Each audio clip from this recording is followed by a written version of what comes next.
This starts a new series with us based on Brené Brown's wonderful book, Braving the Wilderness. There's something about the chapter on strong back, soft front, wild heart that really resonates with me. We protect ourselves from feeling in order to not be overwhelmed. But if we had a stronger back, in her terms, more resilience, then we wouldn't need to protect ourselves as much. Roshi Joan Halifax is somebody that many of us are familiar with. And this quote, I'm just going to read because I think it's so accurate. So that our so-called strength comes from fear, not love. Instead of having a strong back, many of us have a defended front, shielding a weak spine. We walk around brittle and defensive, trying to conceal our lack of confidence. If we strengthen our back and develop a spine that's flexible but sturdy, then we can risk having a front that's soft and open. And she goes on to talk about how she feels that it's only when we can be transparent with other people, seeing the world clearly, letting the world see us, that we can develop that feeling of trust, that it's okay for me to be who I am. It's okay for me to work around and be in the world as who I am, that I don't have to hide. And part of that hiding is that protection of shielding ourselves when we don't feel strong enough to be present with what's here.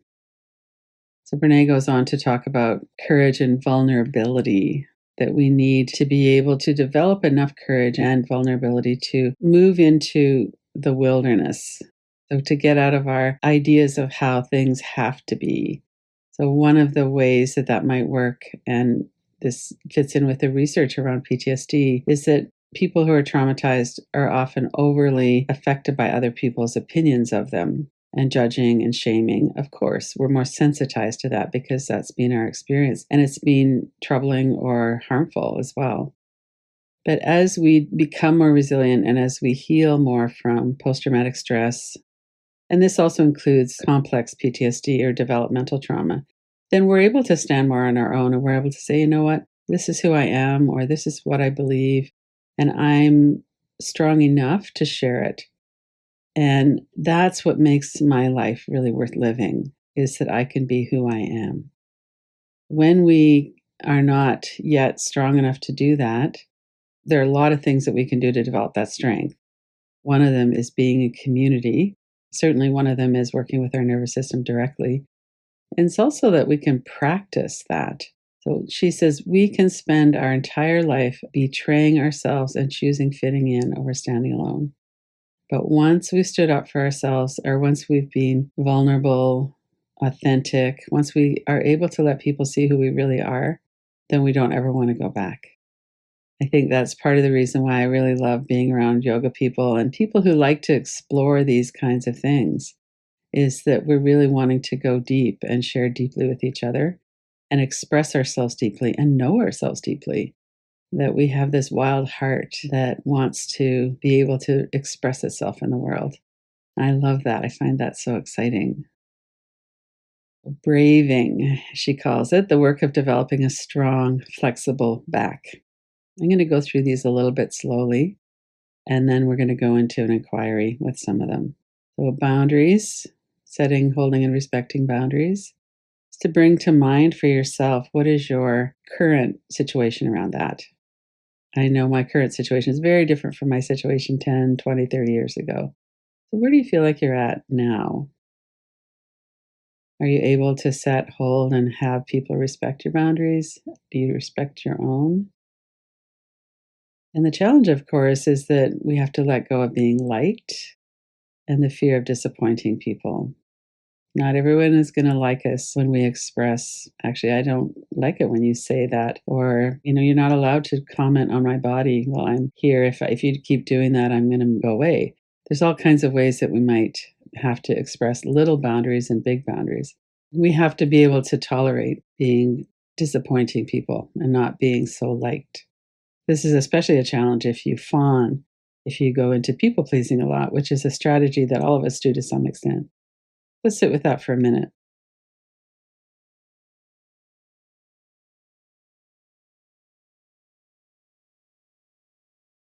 And as we're looking at these, notice what the feeling is in your body, as well as the thoughts that might be coming up. And some of these have to do with not betraying ourselves.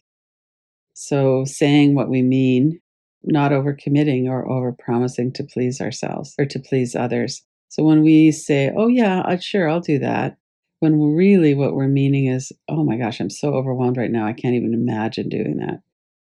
Or, yeah, I could take that on, but that's not really what I want to do. I want to be able to do this instead. So, when we overcommit or overpromise to please others or to prove ourselves, it's one of the very concrete things that we could work with turning around.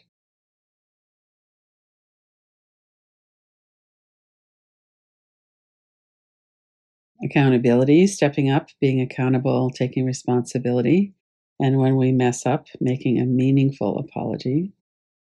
And the challenge there is to let go of blame and stay out of shame.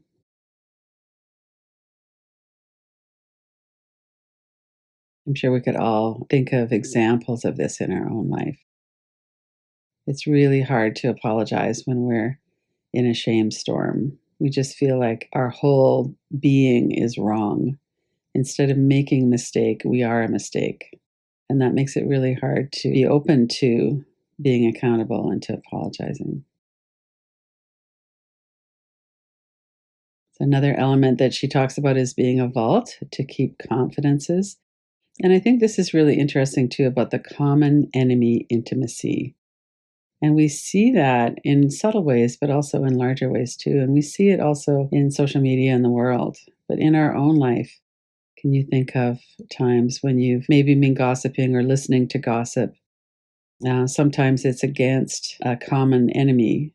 So we're making someone else the enemy. And we feel closer to that person that we're gossiping with. And it also feels lousy. That's something that makes us feel not as safe and not as proud of ourselves. Integrity, practicing our values even when it's hard, and especially when it's hard. Choosing courage over comfort.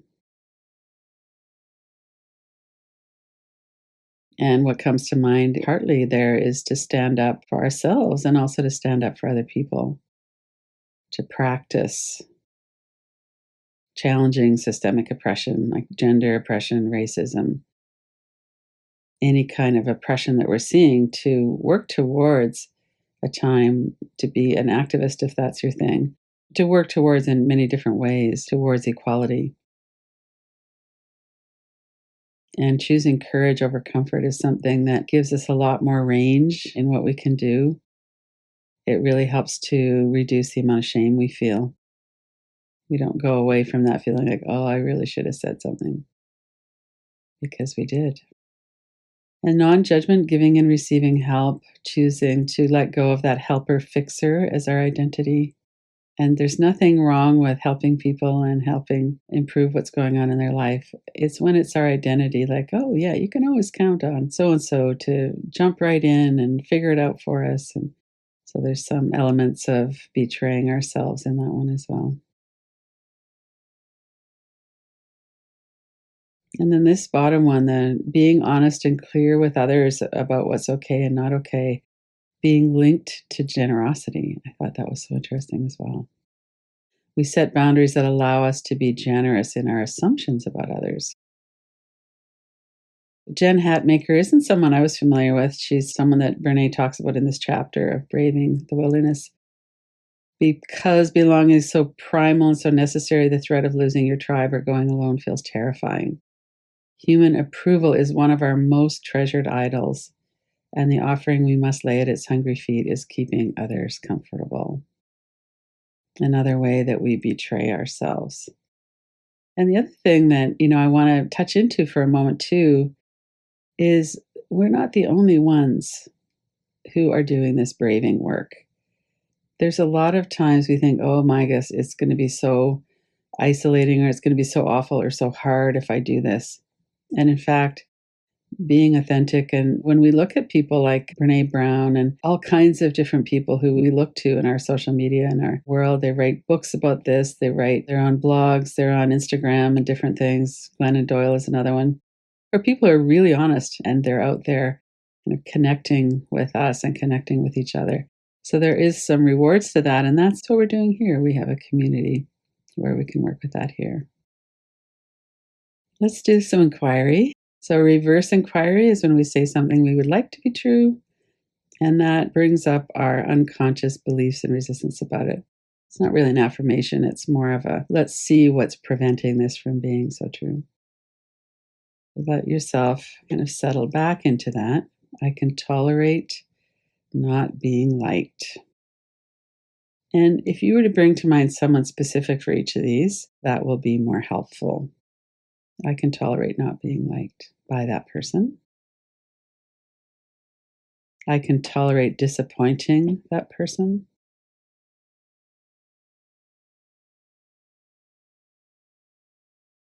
And depending on the intensity of what's coming up, you might want to do some tapping on your forehead or putting the image of them into a frame on the other side of the room, taking your eyes around the empty space a few times in each direction. So use your grounding tools if you need to, but bring it forward and see what is your response to that.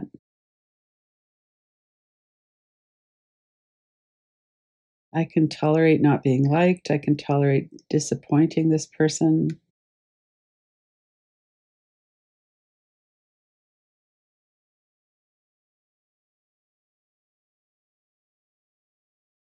It doesn't mean that we're unmoved by it. Doesn't mean that we enjoy it. It means that our window of tolerance and our steadiness is enough that we can tolerate it. We can choose to act in integrity and authenticity, even when it makes someone else uncomfortable or they get mad at us or they're disappointed in us.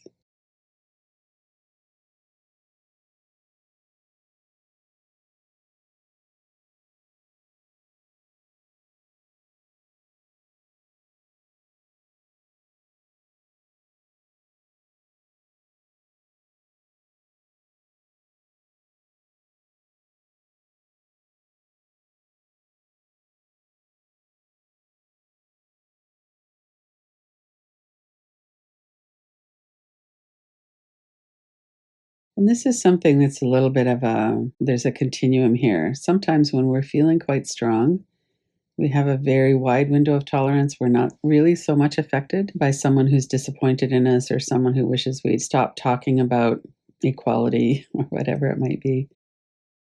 And other times we're not as resilient. So this isn't something that's a set in stone kind of thing. But there is general trend.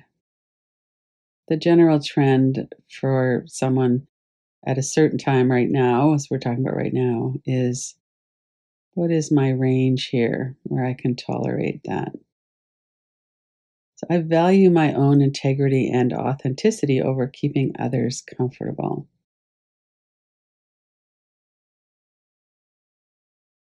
What are some examples of how that works?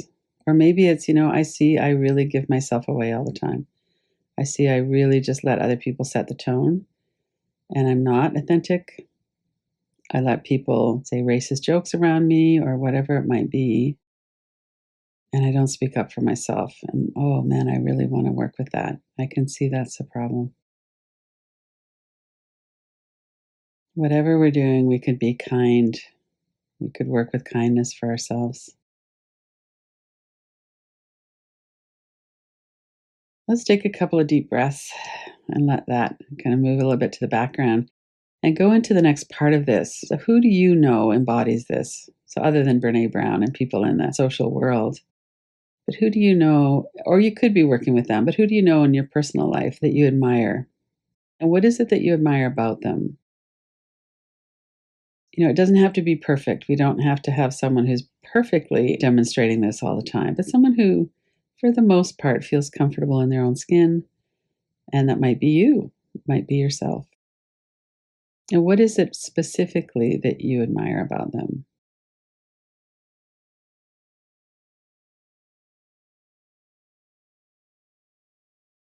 And then think about those qualities that you admire. Well, they always seem pretty calm. They take a deep breath. When I ask them, "How are you doing?" They don't go, "Fine." They go, "Well, things are," and they give you a little bit more. It might be something like that. And then think of what you admire, and then times that you also embody that. And let's take a moment to really bring it to life in your mind. Breathe it in, notice your senses, be really specific. I really admire how that person comes forward, tells me who they are, how they're relaxed about that. I don't get the feeling that I need to care of them or approve of them, even. Whatever that might be that you're working with. And let yourself settle into that for a moment. Keep noticing your breath. This is when you embody it. Be careful of the negativity bias and the critic. You don't have to do this perfectly. Let yourself feel that.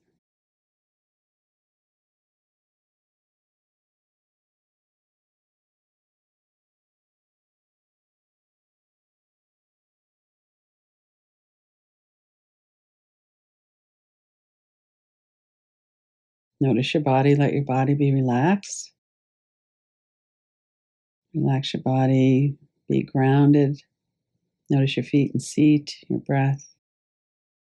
What does it feel like when you do what you feel is authentic for you? When you step forward and say that thing or challenge someone, or somebody's talking about politics and you say, well, this is how I feel about that.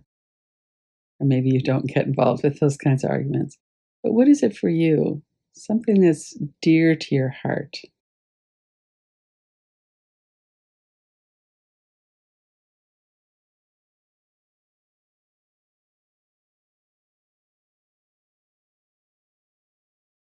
And let yourself feel that, your strong spine that's made up of truth, courage, vulnerability, authenticity. When we take the risk to be who we are.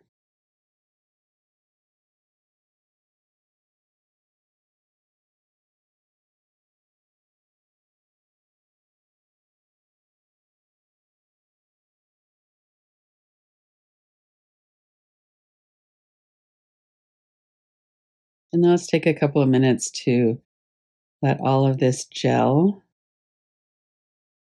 What is it that you've really noticed or learned over this last 15 minutes or so? What are your reflections on this? Maybe there's something you see that you could really admire yourself for and give yourself credit for that you weren't really paying attention to before. We often don't really value or consider what we're doing well or better than before. Maybe it's something that you're seeing, yeah, I really do feel uncomfortable about that. I'd like to work on this area for a while. Notice your body and breath as you're reviewing the inquiry.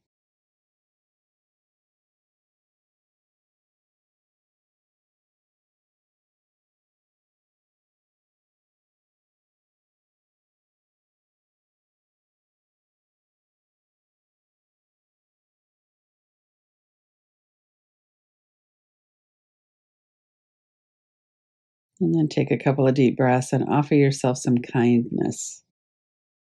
This is challenging. It's rewarding and it's challenging.